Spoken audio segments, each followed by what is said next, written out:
Good people, it's time to listen to the second episode of TTBIA's third season, and it's called Running His Mouth. And you will understand why we say so when you listen to this edition. There's a lot happening in this episode.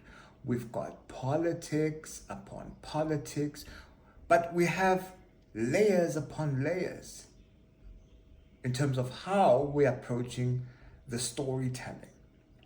Why? Because there are so many divergent views that you need to understand and that we are trying to understand as well, right? We've got expert opinion. We're speaking to an international relations policy analyst who is speaking to very important issues in terms of dominant media narratives versus what's happening on the ground in respect to this G20 summit that was held in Johannesburg. We're doing text analysis, right? We are also looking at your influencers. What have they been saying on social media about the G20, right? Are they adding value or are they just making noise? Then, of course, in the archives, we go back into time trying to understand where this G20 comes from. It's busy. It's busy, good people. Very busy in this episode. We've got our field reporters speaking to ordinary people on the ground, trying to get their views on the G20. So, what we ask of you is to do the following. Put on your earphones. Hit play. And then listen. And after you listen, pretty please, either share the episode with someone else. If you don't want to do that, comment and let us know what you think of this episode. And if you don't want to do that, kindly consider making a donation. Why? Because we are an independent outfit and we have no support for this, and it's a high production that is very costly. So we need your support. Whatever you can spare will go a long way for the team. If anything, one of these things will help us immensely. I promise you. You watching this and you soon to listen to this episode, if you consider any of these actions, you would have been a great help. So, there you have it. Running his mouth. That's not me. Maybe it is me. Listen to it and meet on the other side.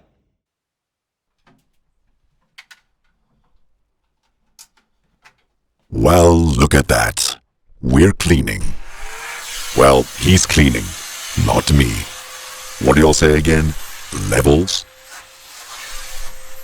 I'm metaphysical, and he's, well, I wouldn't want to label him.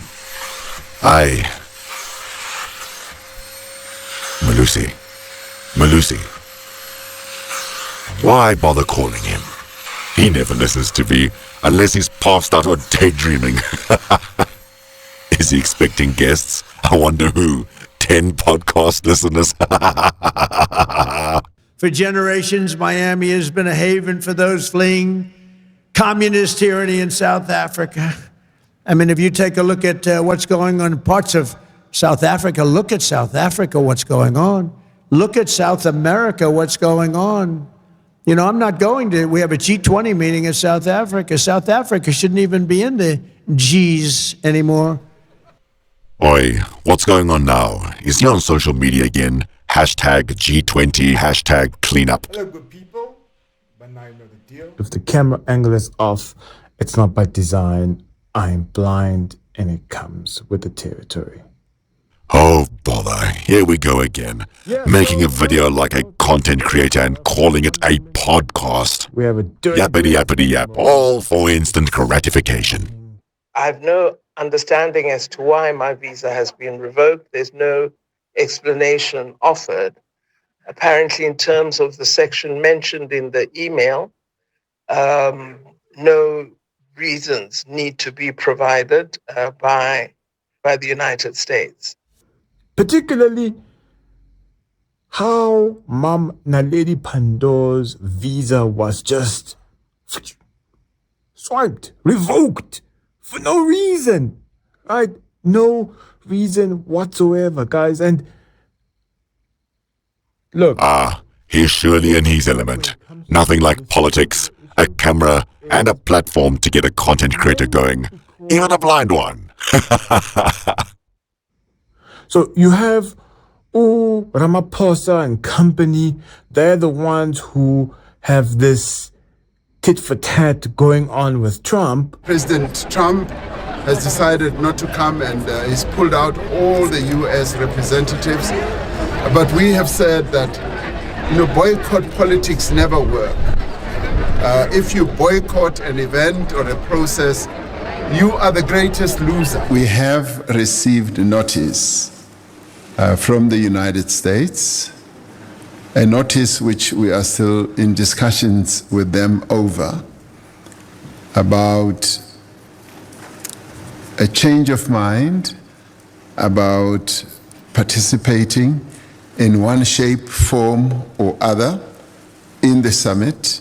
The United States is not participating in official talks at the G20 in South Africa. I saw the South African president running his mouth a little bit against the United States and the president of the United States earlier today, and that language is not appreciated by the president or his team.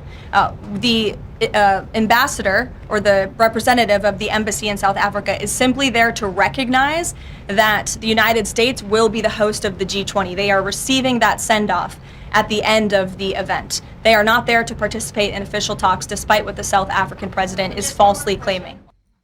But they don't suffer the consequences. Funny how that works, isn't it? Right?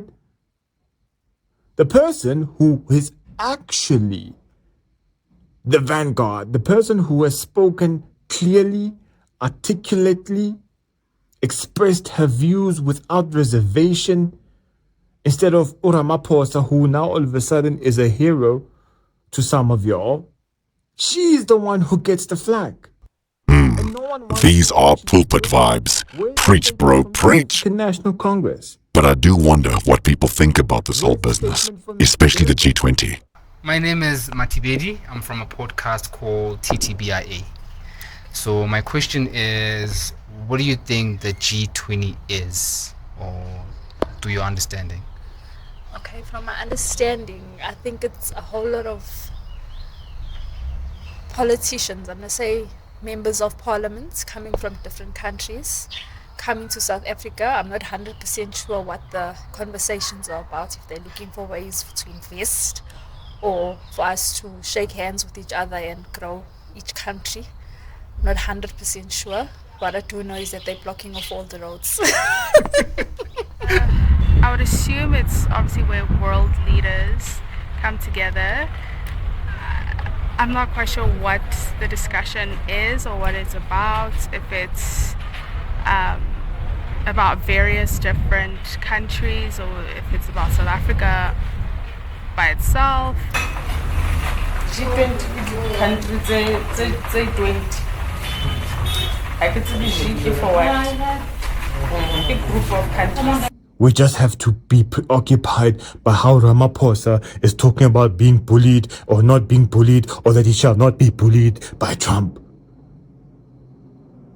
Him and his ice boy Lamula, they're talking about how Trump is a white supremacist. G20, I just see it as a gathering of nations or nation leaders from across Africa, if I'm not mistaken. Is it across the world? Across the world. Nami, I've been asking people the whole last week if you understand what is shocking or when you ask that. I don't know, it's a gathering of leaders that come together to discuss money and happenings, I don't know, I suppose. Yeah. And the G20, it's a group of 20 nations. They will say they were the best global nations. So they were discussing issues about the things that are affecting the people in the world. And hence you have to then ask yourself the question, how come they don't feel the brunt of massa? All right. Enough of that video content and Melusi running his mouth. Let's get ourselves a proper podcast, shall we?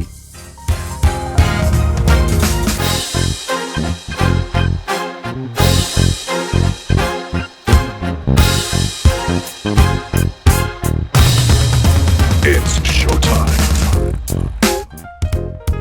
Hello, good people. Welcome to TTBIA, the thinking behind it all. This is where we decode and break down media text, searching for hidden messages and underlying meanings. We ask critical questions. Who is the author targeting? What makes us receptive or skeptical of the news? And when the occasion calls for it, we separate fact from fiction. We do this to become more responsible, informed news consumers, and in turn, better activists in our own spaces.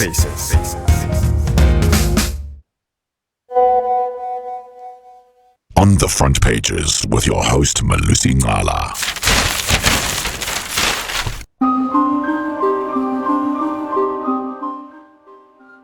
It's quite fitting that the tail end of 2025 mirrors its beginning.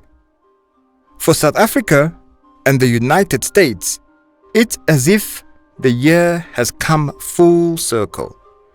For the US, the 47th administration kicked into gear by inaugurating the dawn for another presidential term.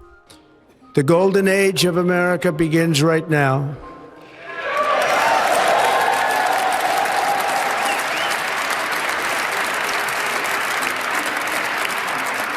From this day forward, our country will flourish and be respected again all over the world.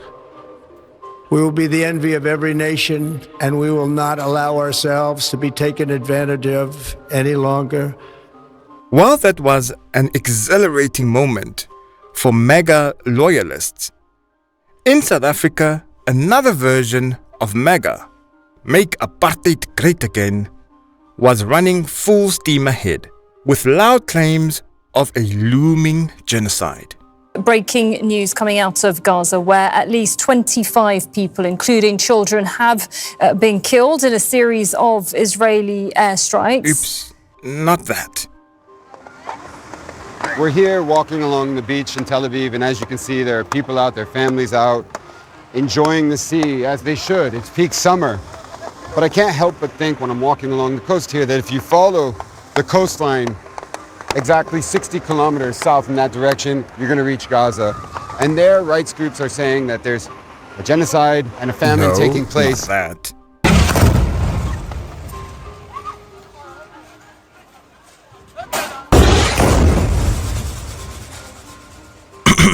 Sorry, but definitely not that either.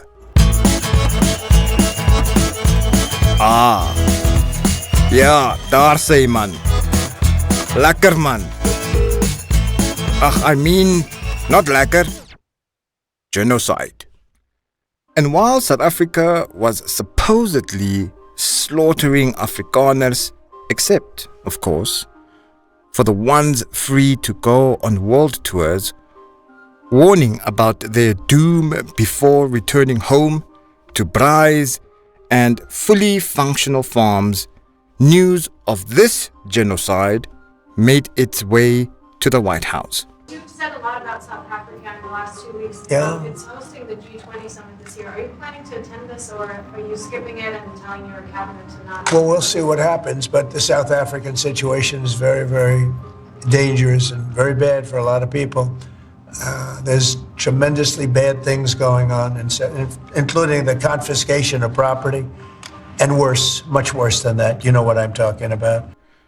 When the Government of National Unity, GNU, opened Parliament in Cape Town in February 2025, its brave leader figured he would set the tone, throw the crowd a bone to keep the groupies at bay. We will not be deterred. We are, as South Africans, a resilient people, and we will not be bullied. It was interesting, to say the least, how President Cyril Ramaphosa tried to show strength to the bully. Initially, his oligarchical associates made several calls to the US president, interrupting his rounds of golf, apparently asking whether he could grant his South African counterpart an audience. All of this could, theoretically, clear up the confusion. After much to and fro among the elite, and after the Department of International Relations and Cooperation's unsuccessful attempts to appease the American massa, Trump eventually yielded, inviting them to the White House. And goodness, what a show it was. We call him really a great golfer too, Ernie, right? You two guys are fantastic, and we could add Gary to the group, Gary Player. What a group of golfers South Africa's had. Yes. Babble, There babble, must be babble. something in the water, right? It's something good. These two guys are It's the unbelievable. water. It's the water, sir. Babble. I would say if there was Afrikaner farmer genocide, I can bet you these three gentlemen would not be here, including my Minister of Agriculture. He would not be with me. A terrible reporter. Number one, you don't have what it takes to be a reporter. You're not smart enough. But for you to go into a subject about a jet that was given to the United States Air Force, which is a very nice thing, they also gave $5.1 trillion worth of investment in addition to the jet. Talking about why did a country give a free, think of this, why did a country give an airplane to the United States Air Force? Okay, the United States, not to me, to the United States Air Force, so they could help us out, because we need an Air Force One until that's Air Force One, it's being built. Babble, babble, babble. Very bad, and because of, we're gonna have the whole world watching in another short period of time, because you have the G20. Babble, babble, and that's a big deal, and it seems like babble, babble, babble. I want you to look good. I don't want you to look bad. Babble, babble, But babble. we have hundreds of people, thousands of people trying to come into our country because they feel they're going to be killed and their land is going to be confiscated. And you do have laws that were passed that gives you the right to confiscate land for no payment. You can take away land for no payment. I want to clarify that. More babble. They won't even report this. More babble. If this were the other way around, it would be the biggest story. Now, I will say, apartheid, terrible. That was the biggest story. That was reported all the time. Babble, This is sort of the opposite of apartheid. What's happening now is never reported. Nobody knows about it. All we know is we're being inundated. Babble, babble, So there's a lot babble. of coexistence babble, going on in health from a lot of areas. Babble. But I feel we need the US Babble. to push this thing through. Cringe-inducing and messy as it was, Ramaphosa, Dibasa, and the rest of the civilized South African delegation were hailed as heroes who had saved US-South Africa relations. And so the day was saved until November, when we were treated to even more tough talk. Why November? Because South Africa was hosting the 2025 G20 Leader Summit in Johannesburg. To understand what unfolded, let's look at how the media covered it. Politico headlined their piece, US officials to boycott G20 summit in South Africa, Trump says. The article explained, uncritically, that not a single US official would attend as declared by Trump on his personal soapbox, Truth social. The Guardian took a more measured approach, with Trump says US will boycott G20 summit in South Africa, citing treatment of white farmers. CBS News added another angle. US to boycott summit in South Africa as Trump repeats claims about treatment of Afrikaners. Look at that. Repeats claims. A crucial detail. Perhaps it nudges one to think differently? No surprises here, folks. The duck is quacking. Terrible attempt at humor, I know. But the thing is, not only were the allegations sounding like a stuck record,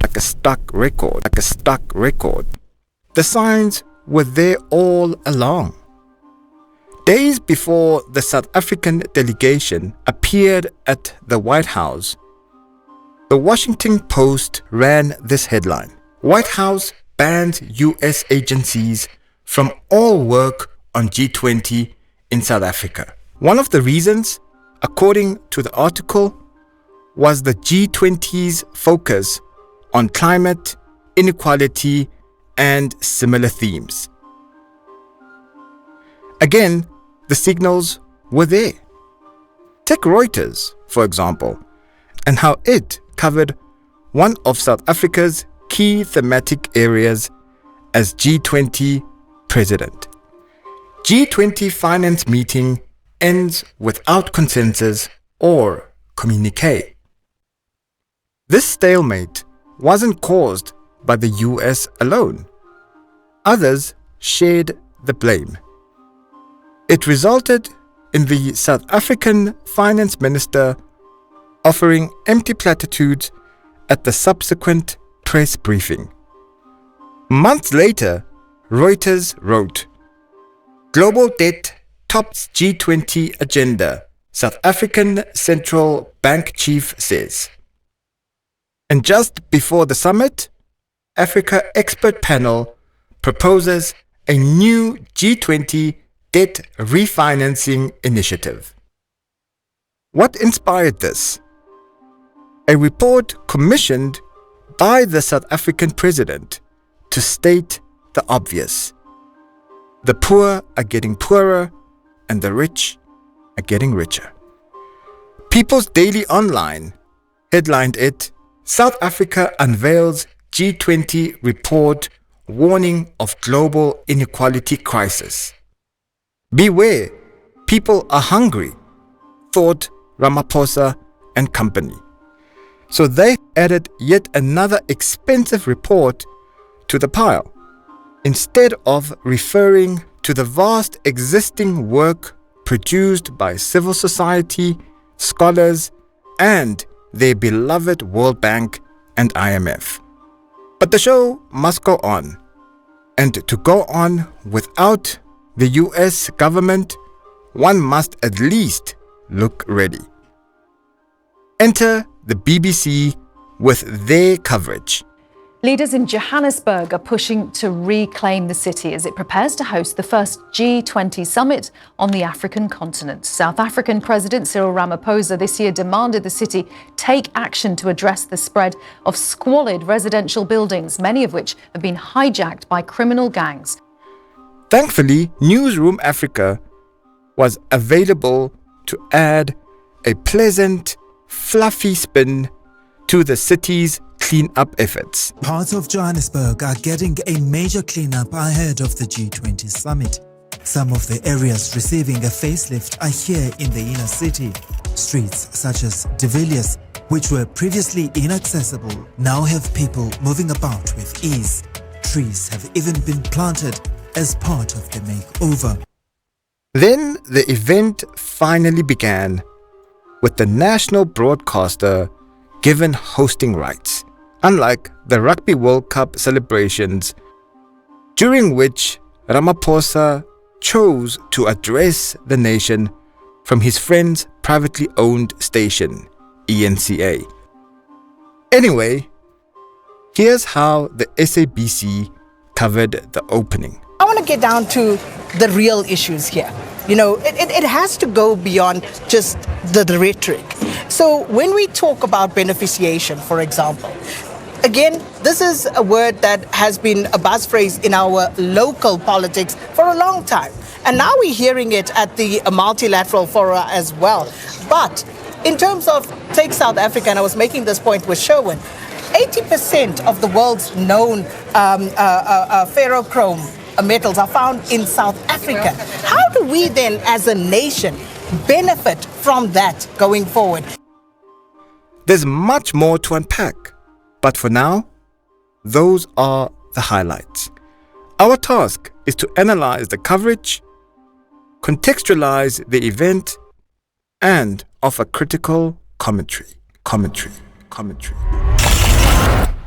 The Stars with Naledi.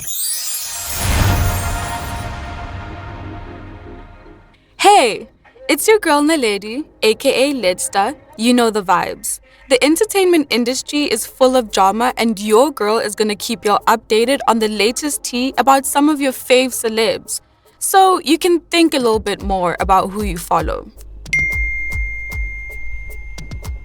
Babes, when the G20 summit touched down in Joburg, the timeline lit up like New Year's Eve. Suddenly, celebs, influencers, politicians, creators, and even people who don't even know what the 20 stands for had something to say. Some came with substance, some came with aesthetics, and some came with nothing but vibes and blurry motorcades. So let's talk about who was adding value and who was adding noise. Roland Schoeman, former Olympian turned political firecracker, was dragging politicians with zero hesitation. Whenever someone in power posted a soft G20 went well, thanks South Africa with the South African flag, he hopped in with energy like, you've had decades to fix this country. You don't get the applause for behaving for one weekend. Fans were in the comments like, he's cooking on a gas stove. Say what you want, but he's spitting. Everyone fears him except the truth. Schoeman is not a saint. He's a controversial figure and has history of public drama, including spreading fake news. He once defended the white genocide narrative on X, saying, 13,000 plus farm attacks since 1994. Whites are 7% of the population, but are killed at 3 to 4 times the murder rate. If that doesn't raise the genocide debate, you're being willfully blind. People dragged him for this and for earlier racist remarks, including once calling a spectator a monkey during an international incident. So yes, he called out hypocrisy during G20, but also, yes, his record is messy. Activists summed it up perfectly. You can call out government and still be problematic. Nuance matters, accountability matters too. Karabo Mahapa, the comedian who read Joburg for filth, Karabo gave us the roast of the week. He joked that Joburg got a temporary glow up, the same one your mom gives the house when visitors are coming. Fans screamed. Joburg only gets a skincare routine when guests arrive. He said the city showered for the G20. Painfully accurate. And honestly, 100% correct. This is where the real value came in. Activists, poets, organizers, big accounts and small, were cutting through noise like knives. Women for Change led the G20 Women's Shutdown. Lebohang Mashile said, a necessary act of collective mourning and resistance. We cannot look away. Organizers posted, we are standing up for all the women who can't be here to protest for whatever reason. Other social justice voices trended, including Anele Mdota, Eugen Blackrock, Shoma Jozi, Moonchild Saneli, Dr. Tlaleng Mfukeng, Zulaka Patel, Zikale Makondo, and the Black Women Caucus. Their followers were engaged, informed, and actually learning something. Finally, someone educating us instead of posting aesthetics. More of this, less influencer cosplay. Now that's value. Now, babes, let's talk about the other side of the timeline. Influencers were treating the G20 like it was Sun Met or Durban July. Trending names included Tamia Mpisane, Mihlali Ndamase, Faith Nketsi, Sandy Mazibuko, Tebogo Tobejane, and Thuli Pongolo. Again, not saying they posted these exact things. These are the kinds of timeline behaviors fans were reacting to. Fans were dragging the vibes over facts energy. Girl, what are you talking about? Explain one thing about G20, just one. Brain rot has entered the chat. How are you attending a summit you can't spell?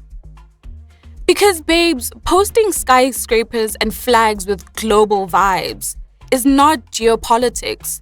Cute? Yes. Useful? Never. On the serious side, people were commenting, the roads only get fixed when foreign leaders visit. They decorated Jozi for 48 hours and dipped. The city only gets good plates when guests come. On the delusional side, people were commenting, she's an influencer, not a minister. At least she looked cute. Why must she know politics? She's here for vibes. Babes, cute doesn't fix the GDP. So values sounded like this. You can't negotiate justice indoors while ignoring GBV outside. Joburg only baths when guests come. This summit is a PR exercise unless policies change. Why do taxpayers get less respect than foreign presidents? And noise sounded like G20 fit check, global summit energy, vibes with the South African flag and heart eyes emoji. Don't know what's going on, but I'm here, lol. G20, but make it aesthetic. Value changes the world. Noise decorates it. So, to go back to what I said in the beginning, think a little bit more about who you follow. What's the word? An opinion with our guest speaker.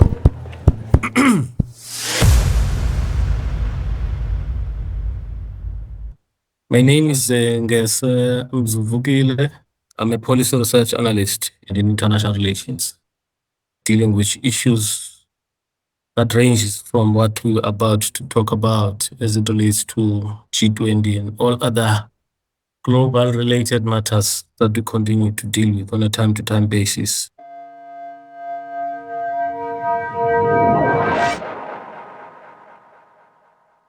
Mr. Ngese, how are various local and international news media describing the G20 if they are covering it at all? I think local and international media have approached the G20 summit from a very different vantage points of view. In this sense, I mean that within South Africa, if you have observed, the coverage carries more a sense of national significance, often highlighting logistical scale of the summit that has undergone since December 2024, since we were given the presidency of South Africa, but also portraying the image of diplomatic moments with global leaders and what it means for the country to host the world. However, if you look at the international outlets, or should I say the international media, there is a tendency to strip the story down to geopolitical position. They cast South Africa as a bridge between wealthy nations and the global south, paying attention to how the country speaks on behalf of those to issues like financial reform, climate justice, as well as the shift of balancing of forces within the global political landscape. In that sense, one could say the world reads South Africa not only as a host, but somehow as a moral voice for the developing nations. What understandings have you observed among the South African public, including social media users, regarding the G20 summit? Well, looking at the South African public, especially in the social media perspective, one could say the understanding of the G20 is shaped by the day-to-day struggles people live through, their lived realities, meaning that many South Africans engage the summit through their lenses or their realities, being the current structural challenges that we are confronted with that relates to unemployment, service delivery, failures rising prices and safety concerns as they relate to crime that communities are compounded with from time to time. Also, while there is a sense of pride in seeing the country host such a major event, there is an equally strong sense of doubt about whether these global gatherings ever reach the lives of ordinary people in their households, meaning that the feeling in the public it's characterized with a mixture of hope, mixed feelings also that relate to suspicion, humor, and frustration, typical of a society that has learned to read politics. What narratives are being driven by social media versus news media about the G20? A clear gap emerges when comparing social media conversations to traditional news reporting. Mainstream media keep the story in diplomatic and formal languages, detailing speeches, political statements, and the smooth functioning of the event itself that has come to draw the attention of the country. But if you look at social media, there is a far more grounded and honest perspective. People speak about the load shedding they face on a daily basis, food prices, they speak about crime and the everyday struggles that make that G20 feel somehow distant to themselves. But traditional media sell the prestige while the social media ask for more practical questions. How does this help us? Will it come to the fore in as far as our admirations are concerned? The clash of narratives as a result reveals a deeper disconnect between official messaging and the emotional temperature of the country. Which individuals or groups are being cast as the main characters in the G20 story? And why do you think they are being framed in this way? In the broader coverage, certain figures are placed at the center of the G20 story, meaning the South African president inevitably becomes the main character as the first citizen of the country, but also as a host, followed by global leaders whose influence automatically attracts the attention. In this sense, African leaders appear as the custodians of continental interests, as well as global South, while civic society groups and protesters bring more of a human face of accountability and public concern about the very many issues that have not been implemented in different and in previous G20 summits. What is the main narrative being told about the G20 being hosted by South Africa? And how does this compare to the important issues that remain unspoken or underreported? The dominant narrative about South Africa hosting this magnanimous event tends to elevate the country's leadership role and its positioning as a key global player. However, the narrative overshadows the issues the public wrestles with on a day-to-day basis.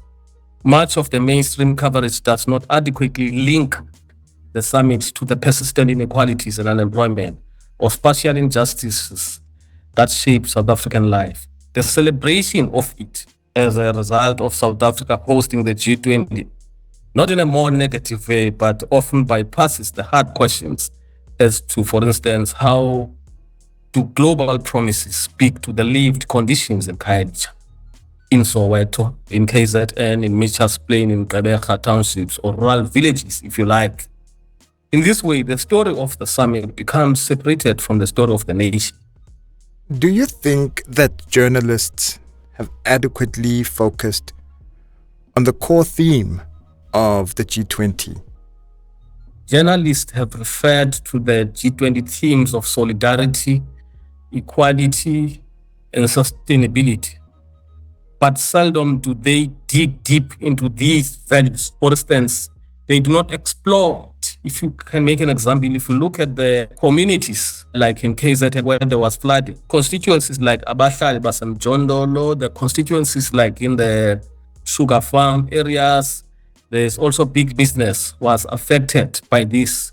But the coverage leans heavily on the spectacle of motorcades, if you like, high-level meetings and diplomatic symbolism.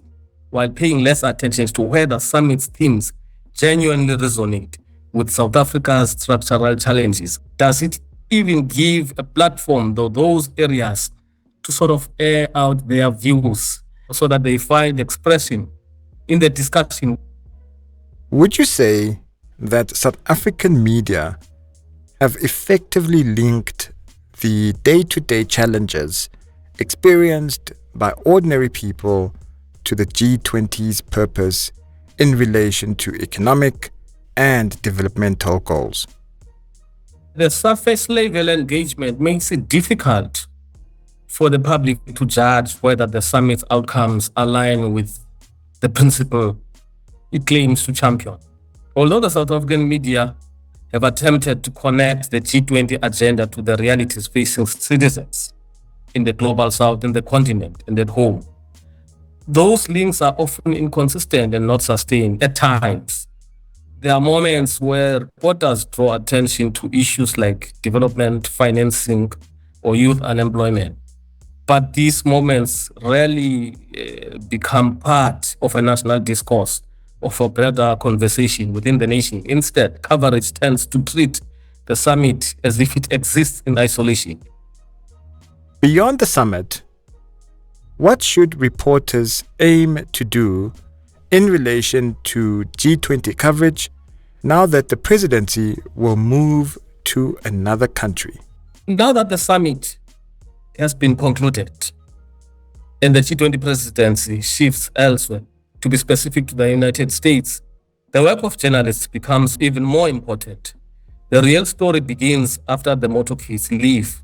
Reporters should follow how South Africa translates G20 commitments as expressed in the declaration into concrete action, meaning that how do they find expression into national budgets and also even into the budgets of the municipalities to create job creation, youth opportunities, infrastructure, investment, climate funding, and long-term development. The responsibility, in a sense, now is to shift from the event-centered reporting into impact-centered journalism. In the archives with JB. Hi, JB here in the archives of people's stories. I find history, with all its dates and maps and whatnot, to be quite daunting. But ever since I decided to look at things from a simpler perspective, I've had a lot more fun learning. History is just a group of stories about people like you and me who did big things that changed the world in some way. As we search these archives together, I will share my questions, the answers I find, and best of all, I hope to leave you with questions of your own. November 2025 has been all about the G20. I wasn't too sure I'd find any history here because naturally the G20 is quite new. According to Wikipedia, the G20 was conceived in response to a series of massive debt crises that had spread across emerging markets in the late 1990s.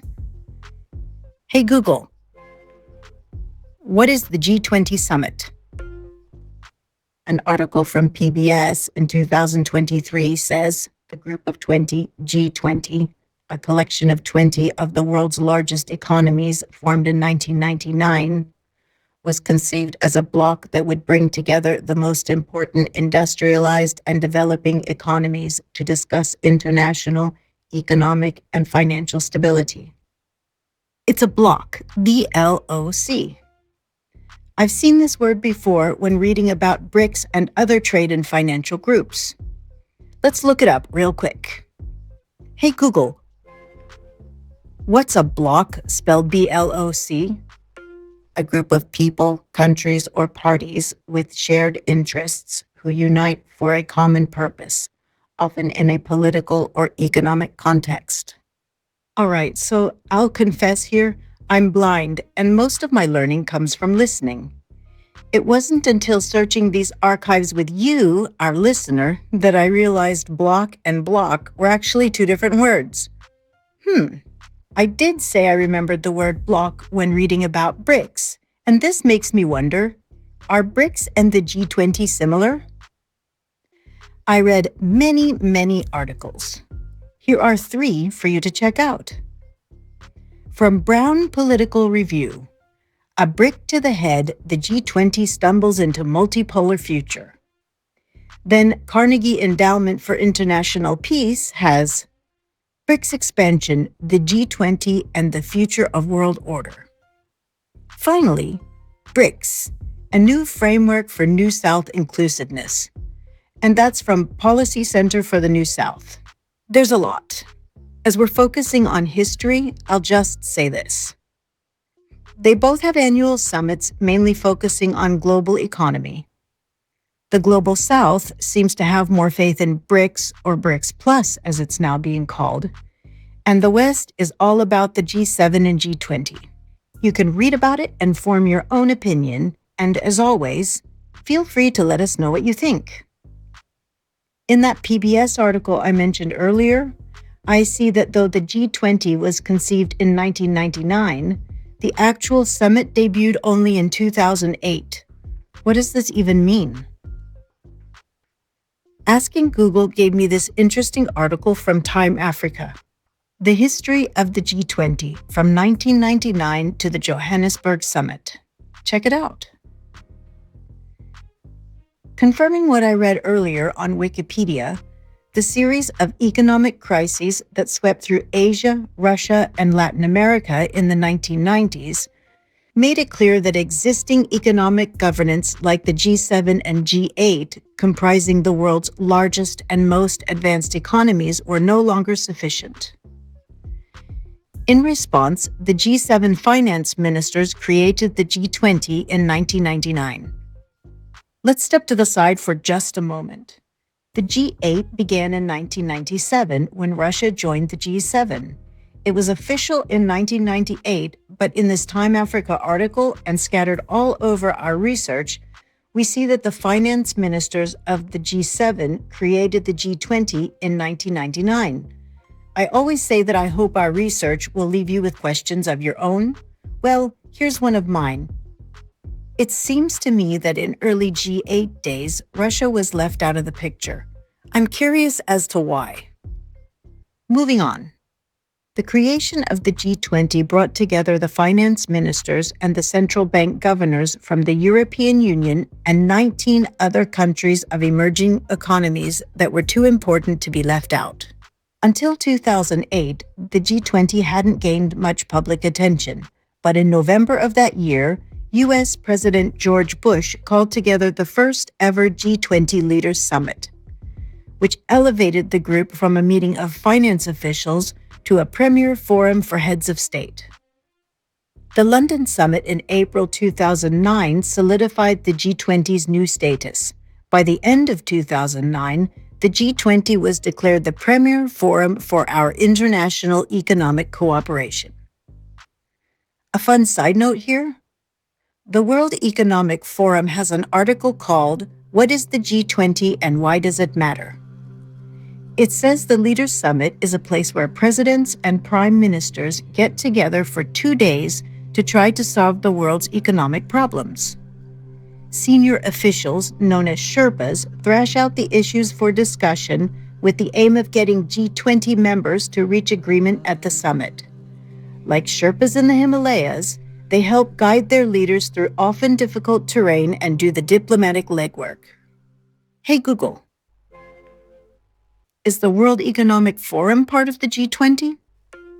While the WEF is not a formal member of the G20, it engages with G20 member countries and other non-member countries to contribute to the global conversation on economic and social issues. I confirmed this by checking the forum's website. The World Economic Forum, committed to improving the state of the world, is the international organization for public-private cooperation. The forum engages the foremost political, business, and other leaders of society to shape global, regional, and industry agendas. Back to Time Africa one more time. From 2009 to 2015, the G20 recognized that economic stability is linked to a wide range of global issues. The group expanded to include development addressing poverty and inequality, energy security, climate change, and anti-corruption. Enter Johannesburg, November 22nd and 23rd, 2025. Wikipedia says, the 2025 G20 Johannesburg Summit was the 20th meeting of the Group of 20, a head of state and government meeting held in the Johannesburg Expo Center. Goodness, say that 5 times fast. The 2025 G20 Johannesburg Summit was the 20th meeting of the Group of 20, a head of state and government meeting held at the Johannesburg Expo Center. No pressure. No pressure. No pressure at all. The 2025 G20 Johannesburg Summit was the what? God. What are you doing to the people? Okay, cool. The 2025 G20 Johannesburg Summit was the 20th meeting of the Group of 20, a head of states and government meeting held at the Johannesburg Expo Center. Whoa. Thank you. That wasn't bad. It wasn't bad. When I went to 20, I was like, oh, what's that door? It was the first G20 summit to take place on the African continent, and South Africa adopted the motto, solidarity, equality, sustainability. This made me chuckle.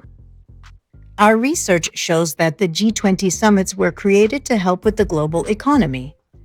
Then I see this motto here, which sounds a lot like a commercial, and I realize that through all our research, I have seen suggestions that the G20 would like to be seen as being a group that is more people-centric than economy-driven. In 2008, in the United States, in Washington, D.C., the first summit was just called Crisis Response. South Korea in 2010 was Shared Growth Beyond Crisis. In 2024, Brazil, Building a Just World and a Sustainable Planet. And then 2025, South Africa, Solidarity, Equality, Sustainability. I'll stop here, but reading through these seem to get cornier as the years progress. So, are the G20 summits a group of countries working to save the global economy? Or are they just more of the same political propaganda we have come to expect? You decide, and until our next time in the archives, remember, the story is as much in the wording as it is in the words. Words. Beneath the headlines.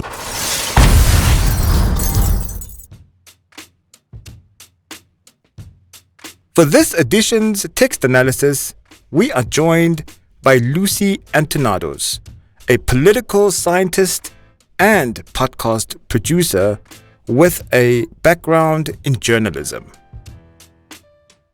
She's also a friend and the matriarch of a lovely family. This boss lady chose the article that we are examining in this episode. The piece from the Financial Times and written by Monica Mark and Rob Rose carries the headline, Johannesburg launches G20 makeover ahead of South Africa summit. Neat little headline that is, isn't it? Off the bat, the keywords that stand out for me are the verb launches, the noun makeover, and the adverb ahead. These words sound distinctly preparatory. Launches gives off the sense of a significant undertaking. Makeover sounds like that phrase real estate folk use to describe a dilapidated property. What is it again? A fixer-upper. That's Johannesburg, Joburg, Jozi, it seems, for these writers. Then there is the word ahead. My connotation of this word is that this fixing up, this significant work, is being done in preparation for an event. In this case, the G20 summit. What I also found interesting was this kind of idea of Johannesburg launches G20 makeover.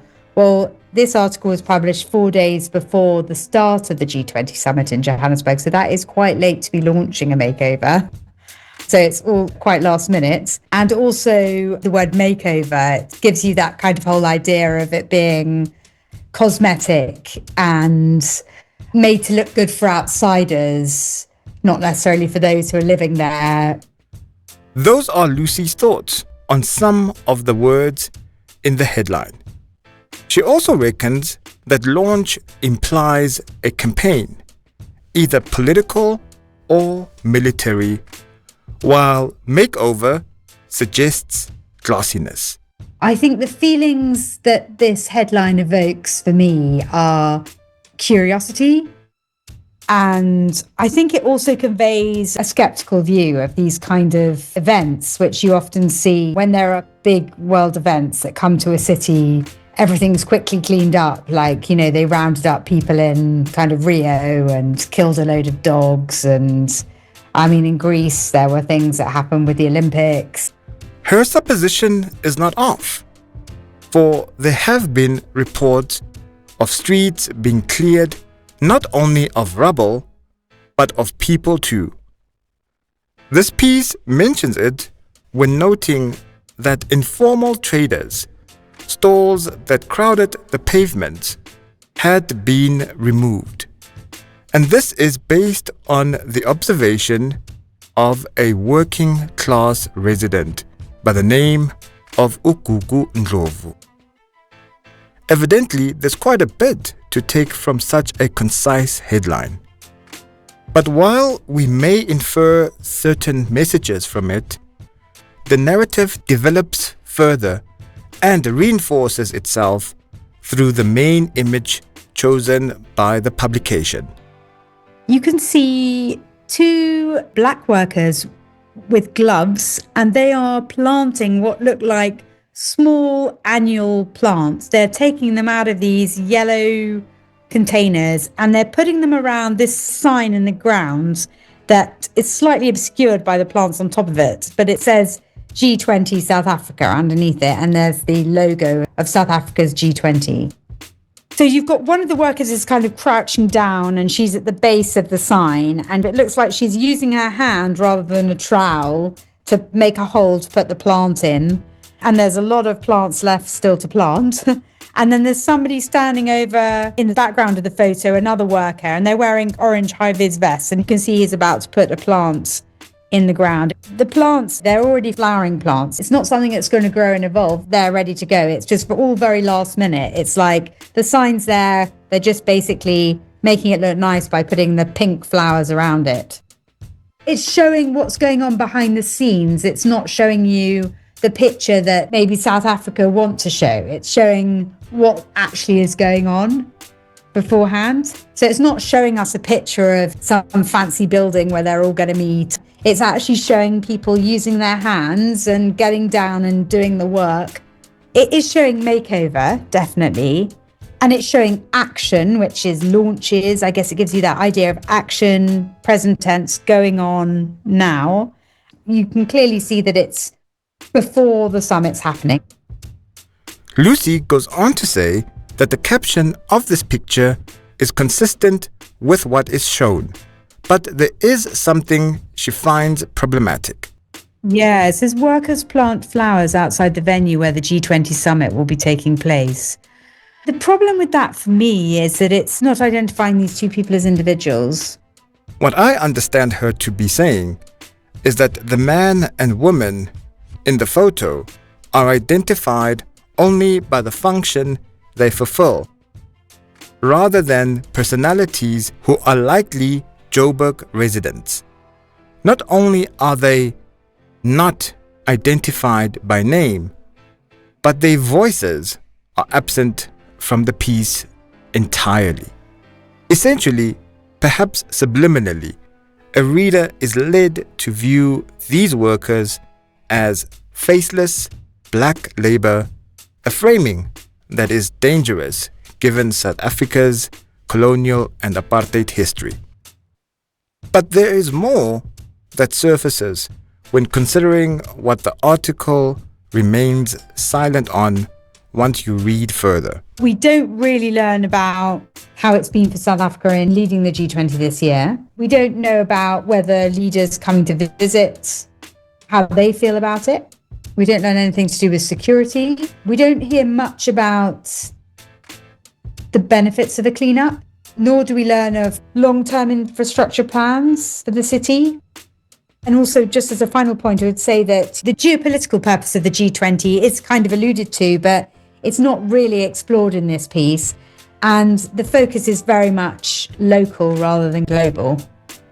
These details would have painted a fuller picture because we would have understood the perceptions potential investors hold, whether there are positive spin-offs from the cleanup efforts, the trials and responsibilities of hosting the G20, steps taken to make visitors feel safe, and whether this may lead to further development in the city.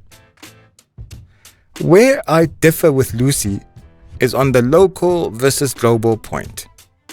The authors are fairly clear from the outset that they are writing about the city hosting the G20 summit. Silent as the piece may be on geopolitical issues, my reading is that this was not the article for that. So the writer's inclusion of Trump feels unnecessary.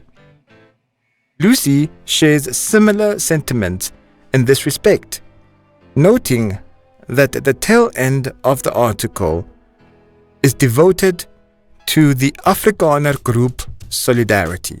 In a way, that billboard that they erected was just a waste of time because the Americans weren't coming anyway. So in a way, you could ask, well, why did the FT actually even bother mentioning it at the end, just drawing attention to it? But even as we challenge the text by teasing out contrasting points, interestingly, the journalists themselves also bring competing messages to the fore more explicitly. There are a lot of antithetical messages in the article. First, you've got the kind of appearance versus reality set up. So you've got them planting flowers and fixing the street lights and filling the potholes. The journalist contrasts it with frequent water shortages, potholed roads, and the problems that you've got with gang lords controlling these inner city high-rises, as mentioned. Another antithetical message that you've got is the kind of heavy-handed way in which the authorities are responding to people sabotaging their G20 makeover, which, you know, is contrasted with the authorities' inaction and the enduring problems in the city. So petty crime is one thing they mentioned there. Other antithetical messages, obviously there's a kind of prestige which comes with hosting this kind of global event, and that's kind of contrasted with the kind of local neglect. So you've got this idea of what the city will look like to global leaders visiting the city. They'll be staying in the affluent northern suburbs it mentions, and then they'll just be ferried to Soweto and then back again. They won't get a feel for the whole place. They'll be getting a quite artificial view. You've got this idea of all this being done for them while local residents' needs are kind of ignored. You know, you've got the security guard who travels on crowded local buses along potholed roads. It's the first time an African nation has hosted the G20. So there's pride in that. But then there's also this public resentment, you know, that all this is being done for these people coming after the circus has moved on. You know, they're just going to go back to life as it was before. As a long-time Jersey bloke, I had a wry smile reading about how the government is suddenly clamping down on disorder, including petty crimes such as graffiti, when they have long neglected acting on them. The graffiti, in this case, was arguably advocacy. According to the authors, it was simply the word jobs with question marks. Did that bruise the GNU's ego? They know that there's problems with crime and nobody's bothering to deal with that or with the issues underlying it until there are people coming to visit. It's that overreaction to that sort of crackdown. We'll find who's responsible and they'll face the full force of the law. Remember those words that stood out for Lucy and me at the beginning? I am now wondering whether there is an additional layer to them. Is this G20 moment when officials are launching the might of the state without due consideration? Are they advertently or inadvertently initiating a makeover of the ordinary people of Joburg, trying to tame them for the visiting guests? Think about that as we look at the elements that ground and reinforce this article. I would say that the lead is anchoring the main text, definitely, much more than the headline or the photo, because you immediately seeing in the lead the central tension that's described in the article. In reading the lead, Lucy explains. So the beautification campaign becomes lightning rod for anger in city where residents say problems are routinely ignored. A campaign is something that you associate with before an election or with an army.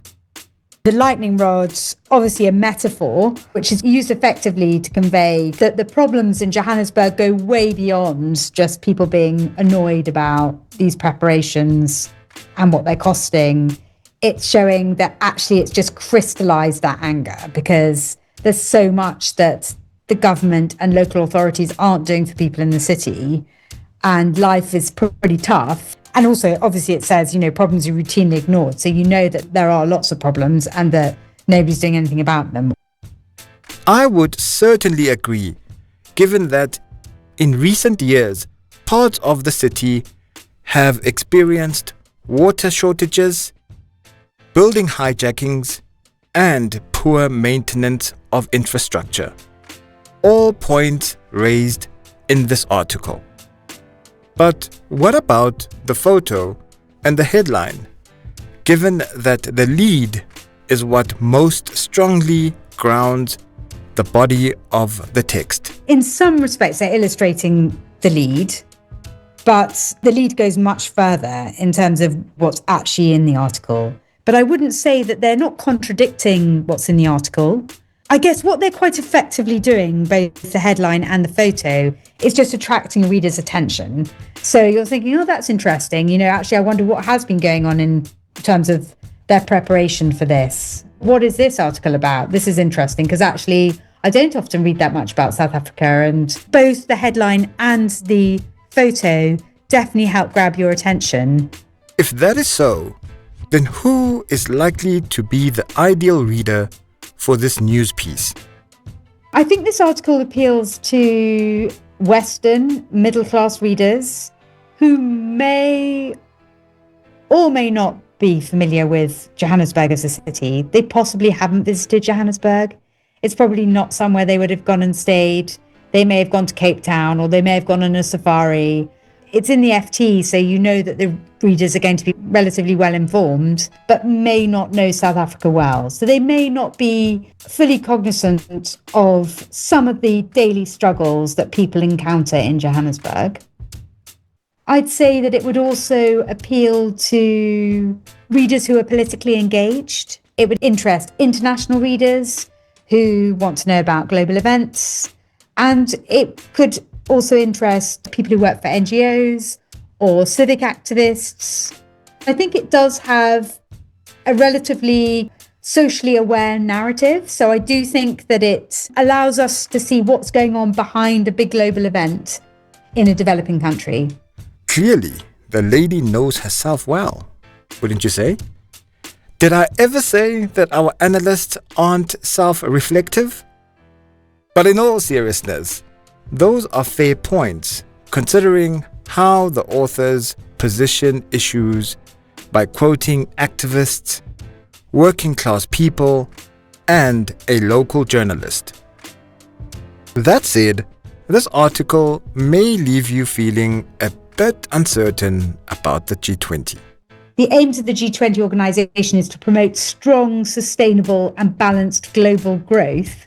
And that's just in coming to Johannesburg. It's kind of ironic because that's not what's happening. I guess in that way, it's saying actually how effective is the G20? You know, what difference is it making? But then on the flip side, there is this idea of national pride in hosting such a prestigious international event. In light of this and everything else, what can we surmise about a resistant reader then?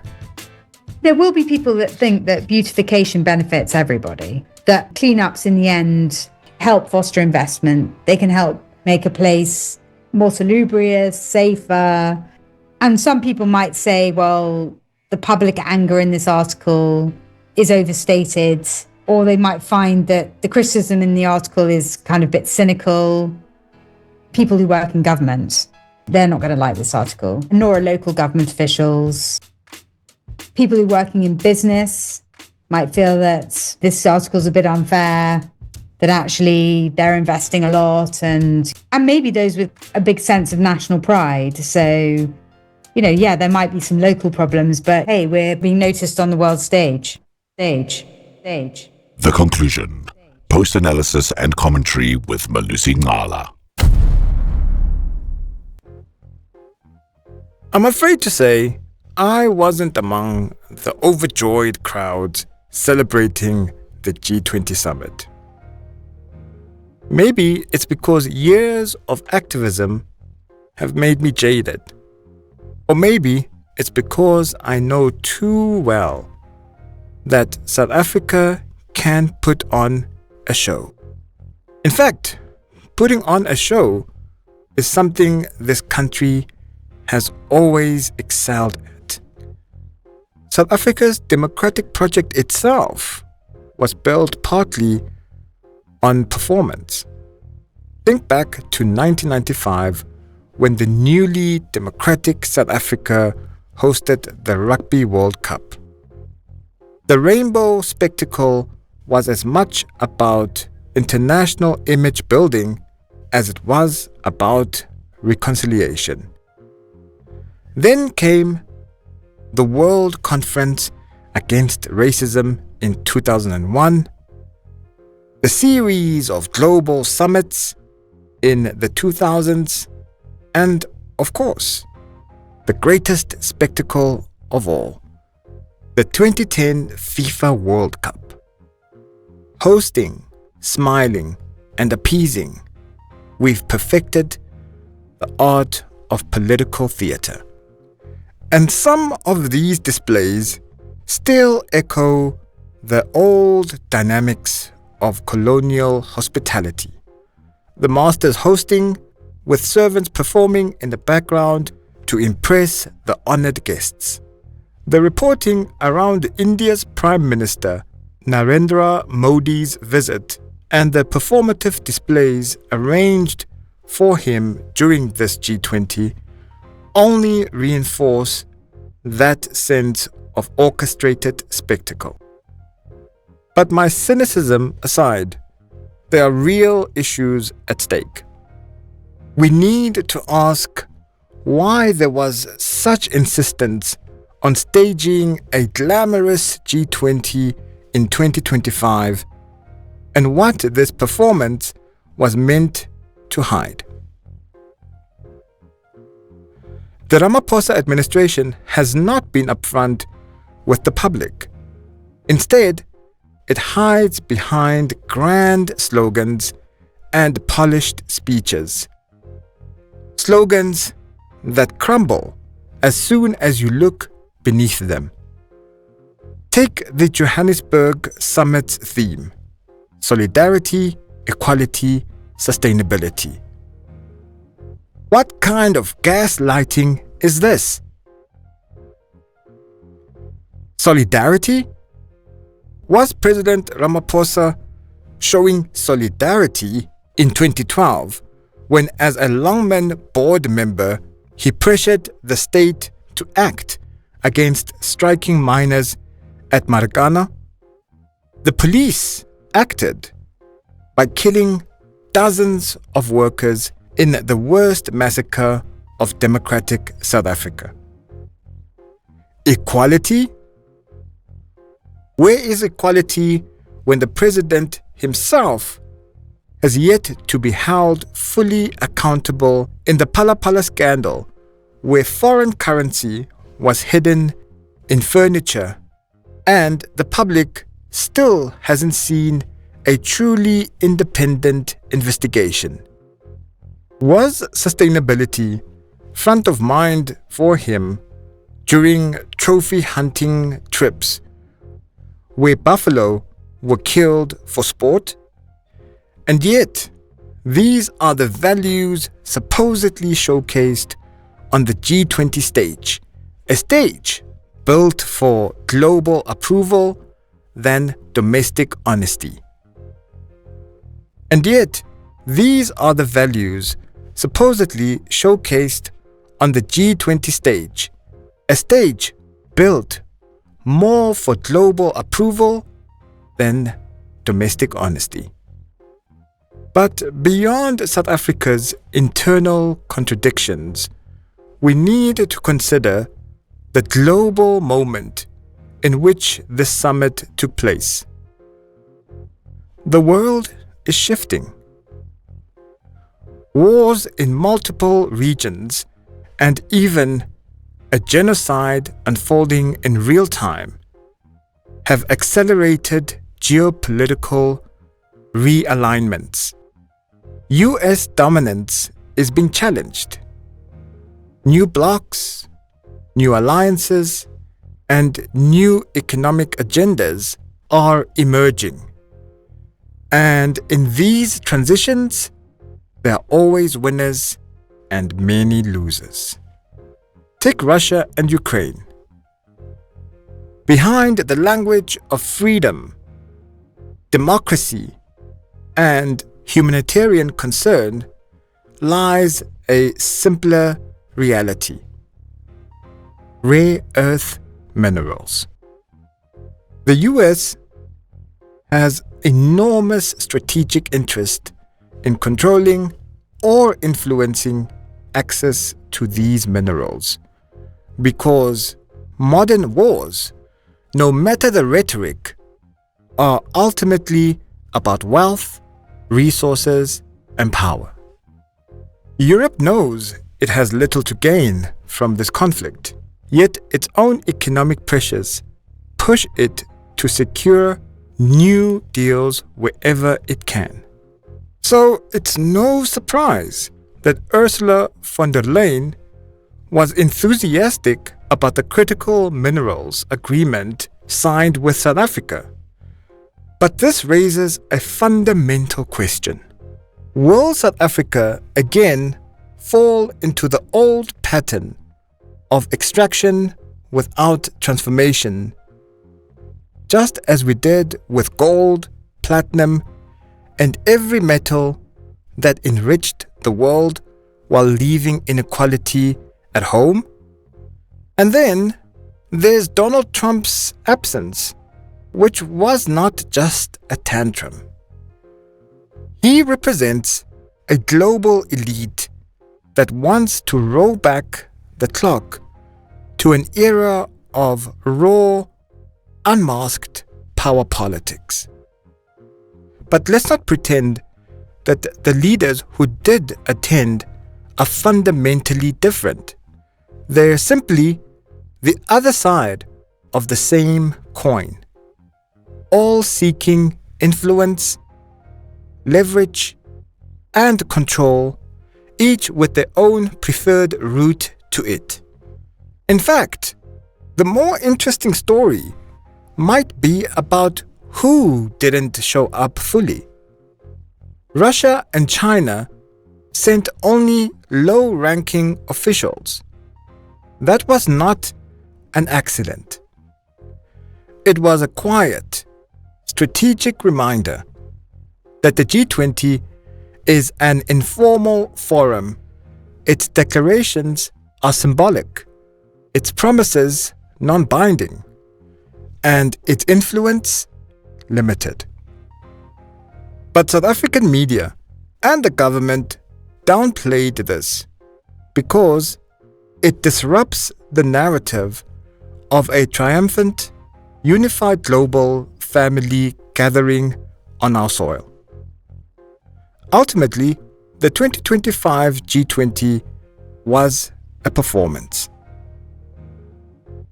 A polished one, yes, but still a performance. And the danger of political theatre is that while the lights shine brightly on the stage, the shadows behind it only grow darker. Thank you for calling the City of Johannesburg. Please note that your call may be recorded for quality and training purposes. Hi, how are you? I'm good, thanks for you. I'm okay. Who am I speaking to again? You're speaking to Sure, Craig. Nandona. Mnanda uthama bengithi nje mveni bemachance nginibonge man for ucleaner man. Ngiyabona kuyacaceka man, ngiyabukeka man. Ukhina Ihlahla ndo estradeni ayithi lezi zinto zama G20 nani. Yini le G20? Yeah, G20. Yini vele le G20? What is it? I mean, I'm getting to tell mouth. That's for Akunama G20 kuyacleanwa vele cleanwe vele yonke into icace nje kubonakala ukuthi yazi nabantu bayaphila. Angithi uyazi ukuthi mekuza abavakashi mele endlini kubukeke. Wena bangena abavakasha uclean. Uyarelax umpitwa. Angithi uyiwani. Feel. Manje mina manje ngangizamela nje kayimkhukhu wamnyana yila eRudy Port ningangisiza. Hayi mina ngiyakhuluma ukusiza ngoba mina ngiphila ngogezi ngishaya. So izozola niyalijinda izozola clean idrate lami izozo libe lingcole nje lilahleke la. Ngizoba grand ntona ngithi ngibonge nje ngiyabonga ama chance ngiyabonga kakhulu. Yikho lokho kuphela. Ayikho lokho kuphela uthi ngithi nginibonge nje kuphela uthi ispanisi sishayekile kuhle nje. Hayi mina ngibonga wena mfethu ngiyaqala ukuthola ikholela kahle.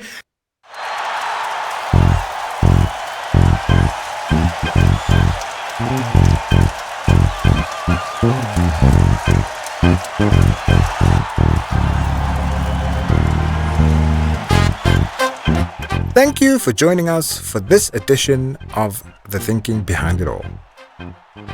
It was hosted and executive produced by me, Melusi Ncala. Assistance production by JB and Naledi Ncala. Field reporting is by Matibedi Musirwe. Contributions by Mzuvukele Ngese. Text analysis by Lucy Antonatos. The sound engineering and music is by DJ Darkness. Please tell your friends, lovers, and family about the podcast.